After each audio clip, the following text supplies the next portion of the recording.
So, let's talk about Biden's Latinx oral historians, because, well, I suppose he's pissing money, so why not piss money on this? We'll start off just with the promotion, of course, being for the politics of 4 lions, because the politics of 4 lions, well, made more sense than what we're about to go through. Rubberdingy Rapids, bro, haven't got nothing on this, so let's go to the next one here, because we have polling, of course, on where Americans' priorities lie, and as you can see here, this post is making the point that January 6th is on no one's case.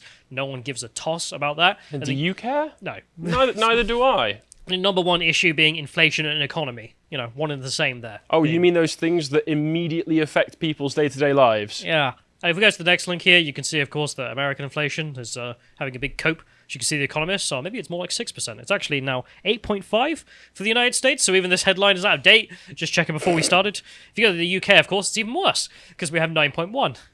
Fantastic. I love the future. And if you go to the next link here, we can see we're being warned in this country that it's going to be bad for very long, and probably worse than anyone else. Oh, great. Price inflation is really kicking me in the arse right now, and it's kicking a lot of people in the arse. And the thing is, when you see a figure like 9.1%, it's like, that's not it. No, it's not. That's not it. Because that'll be like blanket across the entire economy, whereas, you know, there'll be like tiny obscure products that went up by maybe 0.1%, pulling that down. But it's about the inflation of the currency supply. And then you're wondering, you know, is that really the case, or is it 12? Or something like that. Well, yeah, that's the thing. Well, the currency supply has been inflated to a ridiculous degree. I mean, come on. But that's enough whining about where I live. But if we go to the next one here, we can go back to the United States, because this is where the historians get tied in, of course. Because you may remember, the United States pisses money up the wall like nothing, or at least Congress does, the Washington, D.C. economy. As you can see here, this was the funniest one back in the day, the $10 million for gender programs in Pakistan.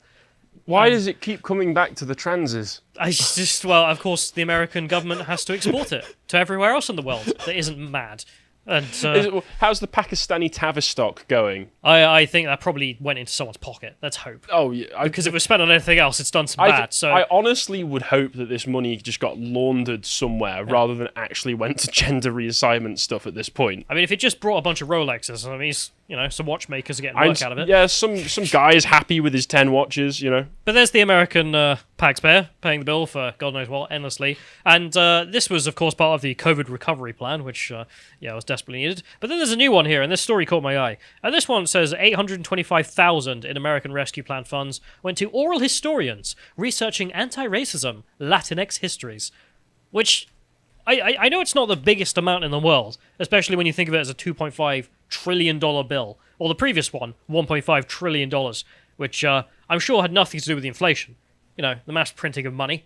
That isn't what causes inflation. Was it Ron Paul who suggested that all bills that pass through, like the Congress and Senate and stuff, should be limited to only being allowed to be 1 page? I'm pretty sure it was like Ron Paul or someone like that, because I see the utility in it. Because right. It stops BS like this being slipped into a 1,000-page document that no one is going to read. Like, we could pass 3,000 bills year-round instead. They're all 1 page. Just do one thing by one thing instead. Yeah. That'd be fine. And if they were all repealing stupid laws that already exist, even better, you know? Yeah, very simple. And that could be the way the world works. But instead, of course, it's... I don't know if we have it in here, but you could actually see this particular bill being brought through. It's on a guy, like, holding a trolley, and there's just piles of paper. And that was the $2.5 trillion bill. Oh, yeah, I remember that one. But anyway, so they mentioned here, you might wonder how the hell 800 grand turns up for oral historians researching Latinx histories.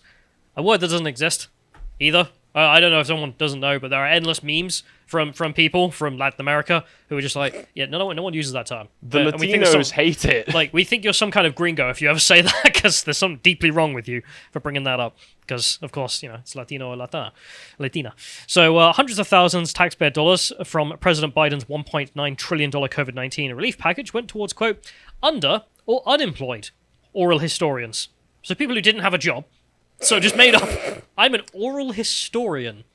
What does that mean? That does sound like a fake job, doesn't it? I talk to people, they tell me how their day went, and I tell other people. I'm a professional campfire storyteller. I mean, I know there is, some field of research in oral historians, which is that, you have to go find people who don't write stuff down, and then try and get the history, and then write it down, because that's, how things stay around instead of getting lost.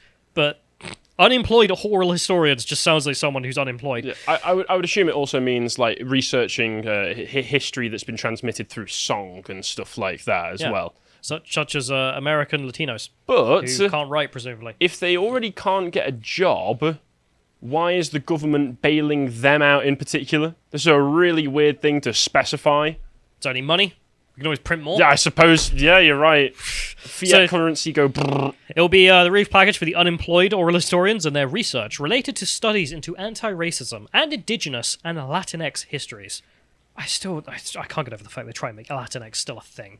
I mean, like, everyone, even in their own party, think it's a joke. But in the higher echelons of government, they're still using it. Like, no, trust me, it'll be a thing. No, it won't. Maybe Biden just can't tell. He sits too far from the typewriter and keeps hitting the wrong keys.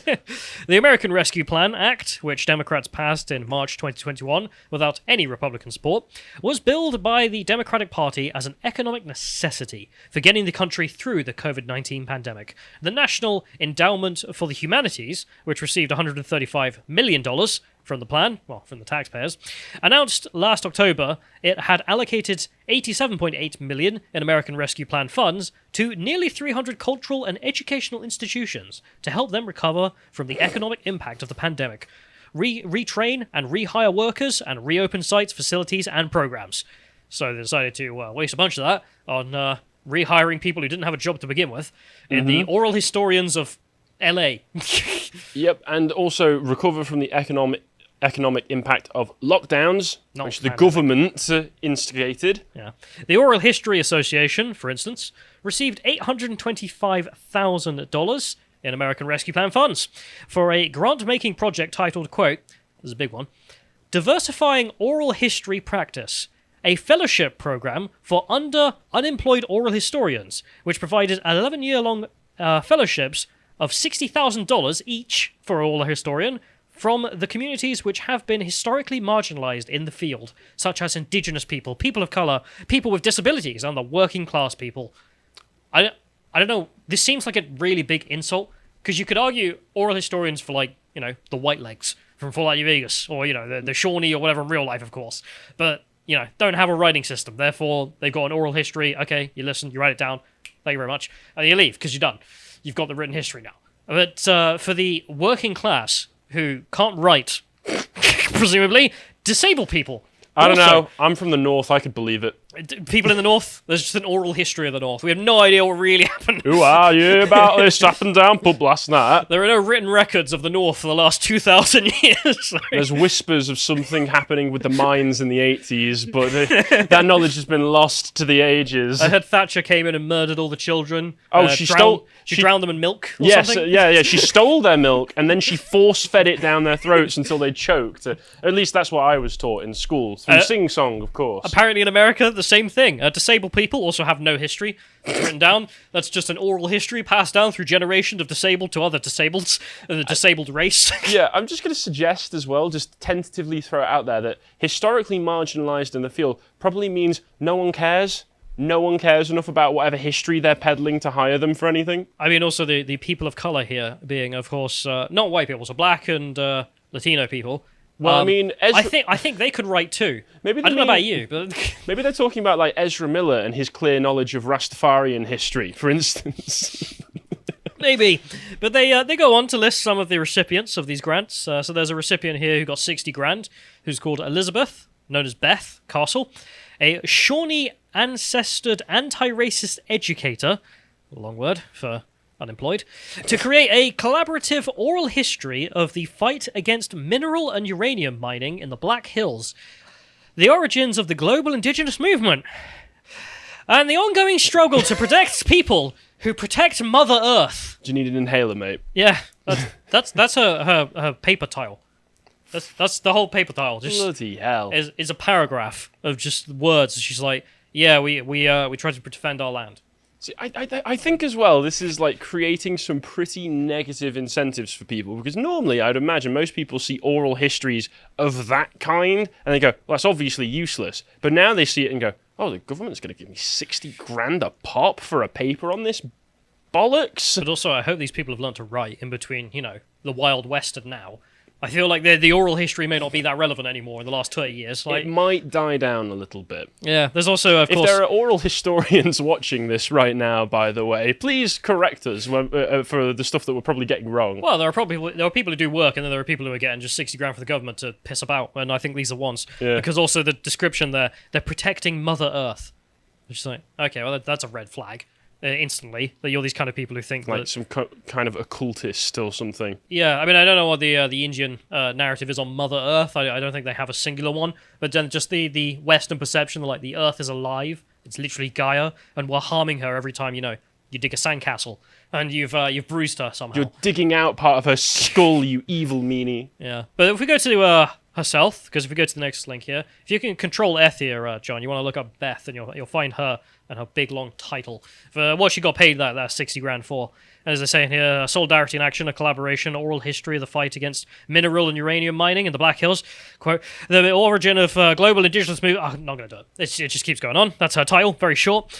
So she says, they will be a collectively advised oral history project in which I will explore how an intersectional and politically diverse alliance of organizations and worldviews came together locally and globally to stop a transnational corporation from mining uranium. Like, yeah, American Indians, very known for being intersectional. They deeply care about pronouns in the bio. I mean, just the language there, again, tells me that this person is clearly off the reservation of campus, in which they've come from, well, Madland, and has come to enforce their ideology into every part of, well, any part of society. This seems like pretty... not that hard work for 60 grand. No, you think it'd be a bit easier. I'm going to go talk to some people for a year. Here's 60 grand. Neat. Oh, sweet. I mean, a guy who used to do prehistory on Stonehenge, and he got paid for buckaroo. And, that's actually interesting. Yeah, I was going to say, that's, like, interesting, could reveal some things that we don't already know about the world, but no. The intersectional nature of... American Indians, I don't think there's much. Dr. Elizabeth Beth Caffel works on the intersection of media, scholarship, and activism. Okay, so you're literally a paid activist. You're paid by the government, which means you're paid by the taxpayer. By force. I mean, they have a gun put to their head so that you can engage in your activism. Good to know. As a Shawnee ancestored anti-racist educator, professional liar, committed to liberating and sharing unknown histories of resistance. She started the Warrior Women Project... Sorry, carry on. History, fellas. To preserve the oral histories of indigenous activists and disrupt the dominant historical narrative. Okay, so that'll be reality that you're upset with. I mean, you already know. I don't even need to look in your goddamn research. Just with the goddamn language you're using, I know what this is. I mean, the fact that you're funded by the state and not able to get money from this from anyone else, because no one wants to give you money. They have to have a gun put to their head for you to get money to do this, by the fact that you are taking this money from the state. She says she's best witnessed in a little Peabody-nominated award film, Warrior Women, that she co-directed. Great. Fantastic. So, again... I'm going to find the reviews. That's what that money's being spent on. I tried to. There's a short video, but you have to pay for it to even see it. But if you scroll, John, up or down, either way, your choice. Just through all the different oral historians here. We'll go down then, I suppose. It's just endless lists of people who... I don't know about you, but a lot of them seem to be wasting their time. As you can see, they're working with Latinx communities. The professional, useless people. Yeah, a lot of that is what it's coming off as to me, and then each one of them getting 60 grand. Fantastic. I'm glad that we're suffering all this inflation for all that government money printer going burr. What was it going burr for? Apparently this. If you go to the next one, though, we can think of a better Indian historian who should be given this money to go find the oral histories of tribes lost to time, suppose. You can see what Tucker a Chad, Carlson. Look at that smile. I love he's having so much good fun as well. Like, who cares? It's just people listening. It's Bolsonaro and Tucker Carlson hanging out, me and the boys. And Bolsonaro's got him a headdress to walk around Because in. why not? Yeah, that's a proud Brazilian man. There you are. Anyway, let's go back to the full list of wasted money. Another 60 grand grant recipient included oral historian Virginia Espino for her project exploring the, quote, inanimate histories of working-class Latinx, Afro-Latinx, and indigenous peoples of Los Angeles. Right. So you're going to go and talk to Latinos in Los Angeles. And we've got to pay you 60 grand for that. Again, it's just the endless waste of money. I mean, again, the idea that people in Los Angeles can't write either. With the goal of recovering and recording the experiences and rebellious ideas that inform the ordinary lives of women who are invisibilized, they're writing, not mine, or when not stereotyped. So again, this isn't even to do with, like, I don't know, the Spanish conquest back in the day. This is to do with modern Los Angeles and the women specifically who are being marginalized. She's going to go and talk to. We're paying her 60 grand for it. Fantastic. The oppressed women of LA. Who have probably got some interesting opinions on Clarence Thomas. Ask them about the nuclear word. But if you go to the... they also say, Colette Who cares? A queer... I'm going to try it. Colette Denily Montana Sloan, a queer indigenous librarian/archivist, also received 60 grand to do more archiving, presumably. Again, no one wants to give her that money. I don't know why. Someone says she's got to take it by force. The Oral History Association was previously awarded 50 grand in American Rescue Plan funds to maintain staff positions during the COVID-19 pandemic and to post oral histories on the web. So that's 50 grand for a web mod. That's it. That's it. That's all she does. Oh god. You got a Reddit mod in that, and it paid her 50 grand to sit around and be like, yeah, website's still working. My job's done. Would the tradition of oral history be taken over by tweets in the modern era? So, maintaining the oral history of COVID-19 pandemic would just be people just tweeting about how bored they are? Maybe. I mean, there will be jobs for people who have to actually, mine to try and find the originals because the currents are all deleted. So okay. That'll be a job at least.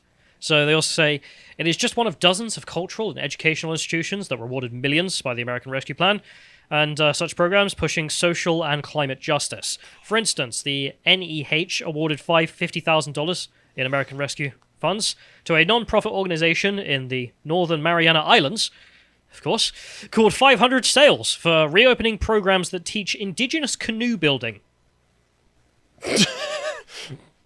I mean, underwater basket weaving got a rough time as a waste of time, but indigenous canoe building, I feel like you could probably jot down the plans, and we wouldn't have to, pay 50 grand every year for that. We could just have it in a book or on the web, maybe. Oh no, then we'd have to pay the web dev 50 grand to make sure that it's still. Either way, we're shelling out 50 grand for this, Callum. So make a good investment, okay? I love the idea as well that if we lose indigenous canoe making from the Northern Mariana Islands, then that knowledge will just be lost forever. What are we gonna do? No longer can we canoe. Someone clip that. That's great. The NEH also awarded $905, very precise, in American Rescue Plan funds to a Carnegie Institution in Pittsburgh for the ongoing development of an existing exhibition on ancient Egypt. Please know we was Kangs. And the Science, History and Institute in Philadelphia was awarded 360 grand to create a multi-platform project exploring the historical roots and persistent legacies of racism in American science and medicine. Oh, because there's not enough on that already. Christ. Yeah. This is all just... I'm just going to throw out the cynical take here. I'm just assuming now, whenever I hear about stuff this, it's money laundering. It's got to be money. It's got to be more money laundering. Those indigenous canoe makers must be laughing to the bank. And how much does the wood cost in the Northern Mariana Islands? Also, if you want to be doing it in the indigenous manner, surely you go and find the wood. So yeah, you don't pay for it either. That's the thing. Why do they need so much money for it? It's got to be. It's got to be. They're laundering your tax money. Yeah, Guarantee. It's got to be guarantee. like Joe Biden's fifth cousin or something who just lives out there and is just like, "Hey, bro, can you give me some cash?" He's got his nice cabin on the Northern Mariana Islands. He's like, "Oh, I feel like going canoeing, Joe. Can you do anything for me?" Oh god! I also just love the idea that we're going to find out was American medicine racist in the past? But yeah. They used to say the nuclear word quite a lot to the patients. Don't worry about it. There were some pretty nasty experiments done on black Americans, but this is all very well documented. Yeah. Now can I have 360 grand for that? No, that's not going to happen.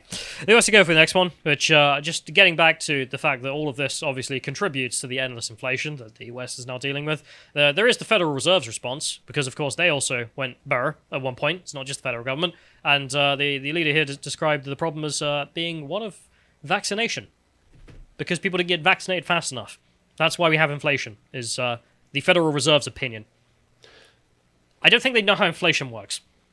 I mean, the Fed never has, but, No. you would kind of hope... I mean, even Alan Greenspan, before he was the head of the Fed, was an objectivist and Ayn Randian scholar who understood Austrian economics and such. But the second he got in charge of the Fed, for some reason, all of that knowledge seems to have just dribbled out the side of his head. And there's another guy who's dribbling. If we go to the next one here, we can all see that it's all Russia's fault. Continues to be a hell of a meme. I mean, I suppose it is better than it's all because of damn anti-vaxxers, which you could try, which didn't work. Anything but the government's fault. But this isn't the funniest thing. The funniest thing has to be California, who have got a solution to the inflation problem.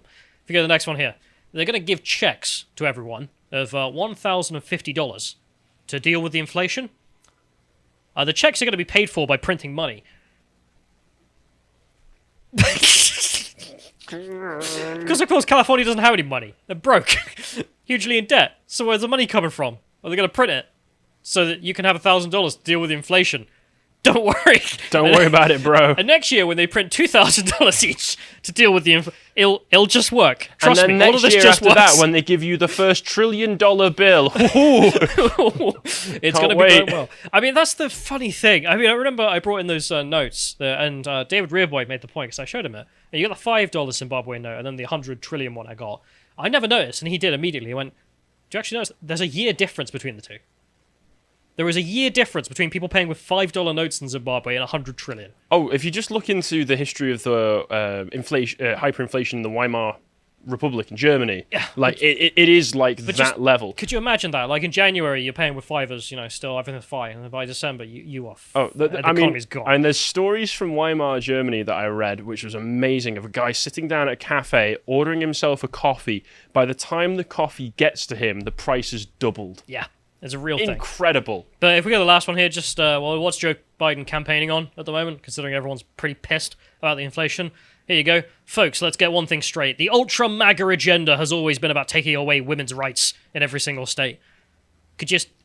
I don't know what his campaigners do. I mean, they really want Trump to get re-elected. Just... Don't you know the ultra-MAGA guys are taking away women's rights? That just sounds awesome. Boost. I am picturing Trump in the Space Marines armor right now. God, Emperor Trump. We're going to get women to be doing women's things, and instead, everyone will have money. I feel like there'll probably be a good deal as well on the women's part at the end of all this. But there you have it. There's all that, which I still can't get over. To fix inflation, I've printed more money, so we'll give everyone money. I mean, it really is just a child's understanding. Why don't you just buy a house if you're homeless? Thanks for watching that segment from the podcast The Lotus Eaters. If you enjoyed that, you can sign up and become a member on our website and access our premium content. Like my most recent article, Libertarians Should Not Trust Big Business. If you want to find me on social media, you can find me on Getter at Harry Lotus Eater. Thank you and goodbye.